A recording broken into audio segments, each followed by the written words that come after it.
Hi, I'm Robert with ApplianceVideo.com. Today we'll be taking a look at the infinite switches on this KitchenAid dual oven.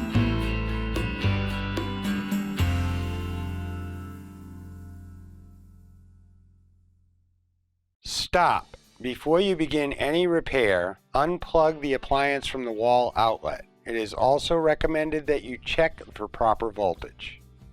A bad infinite switch on this KitchenAid dual oven will either have no heat to the surface element, or the surface element will be stuck on high heat only, where it will not regulate.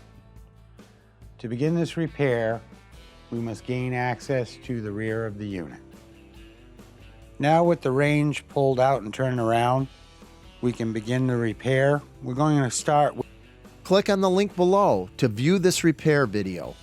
ApplianceVideo.com guides you step by step. Whether you're up against an uncommon repair or the latest appliance on the market, we are here to help. Our growing library of videos have been produced using our factory-certified technicians who have extensive infield experience over the past 30 years.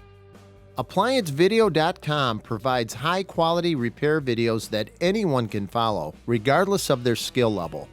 Our videos have been created with you in mind.